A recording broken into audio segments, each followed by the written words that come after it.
ରୋଗୀ ସେବାକୁ ଆଖି ଆଗରେ ରଖି କଟକ ଜୋବ୍ରାଠାରେ 100 ଶଯ୍ୟା ବିଶିଷ୍ଟ ବୁଢ଼ା ବାବା ମଲ୍ଟି ସ୍ପେଶିଆଲିଷ୍ଟ ହସ୍ପିଟାଲ ଜନସାଧାରଣଙ୍କ ଉଦ୍ଦେଶ୍ୟରେ ଉଦ୍ଘାଟିତ ହୋଇଯାଇଛି।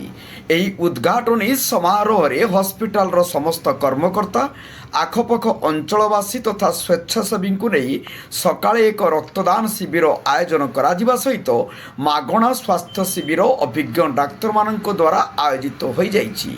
ମହାପୁରୁଷ ବୁଢ଼ା ବାବାଙ୍କ ଆଶୀର୍ବାଦରେ ଏହି ସ୍ୱାସ୍ଥ୍ୟ ପ୍ରତିଷ୍ଠାନ ସ୍ଥାପନ କରାଯାଇଥିବାରୁ ଏଠାରେ ସ୍ୱଳ୍ପ ମୂଲ୍ୟରେ ସବୁ ବର୍ଗର ରୋଗୀଙ୍କୁ ସର୍ବୋତ୍ତମ ଚିକିତ୍ସା ସେବା ଯୋଗାଇ ଦେବା ହସ୍ପିଟାଲ ପରିଚାଳନା କମିଟିର ମୂଳ ଉଦ୍ଦେଶ୍ୟ ହେବ ବୋଲି ପ୍ରତିଷ୍ଠାତା ତଥା ବିଶିଷ୍ଟ ଶଲ୍ୟ ବିଶେଷଜ୍ଞ ଡାକ୍ତର ଉମେଶ ରାୟ ସୂଚନା ଦେଇଛନ୍ତି। ସେପଟେ ଉଦ୍ଘାଟନୀ ପର୍ବର ଦ୍ୱିତୀୟ ପର୍ଯ୍ୟାୟରେ ଓଡ଼ିଶା ଉଚ୍ଚ ନ୍ୟାୟାଳୟର ବିଚାରପତି ଶଶିକାନ୍ତ ମିଶ୍ର ମୁଖ୍ୟ ଅତିଥି ଭାବେ ଯୋଗ ଦେଇଥିବା ବେଳେ ସମ୍ମାନିତ ଅତିଥି ଭାବେ ବିଚାରପତି ଆଦିତ୍ୟ କୁମାର ମହାପାତ୍ର ଓ ବିଶିଷ୍ଟ ସାରସ୍ୱତ ସାଧକ ପଦ୍ମ ବିଭୂଷଣ ଡକ୍ଟର ପ୍ରତିଭା ରାୟ ସମ୍ମାନିତ ଅତିଥି ଭାବେ ଯୋଗ ଦେଇଛନ୍ତି। ପଡ଼ୋଶୀ ରାଜ୍ୟର ସ୍ୱାସ୍ଥ୍ୟଜନିତ ସମସ୍ୟାର ସମାଧାନ କରିବା ଦିଗରେ ବେଆଇନ ସହାୟକ ହେବ ବୋଲି ଅତିଥିମାନେ ଆଶା ପ୍ରକାଶ କରିଛନ୍ତି।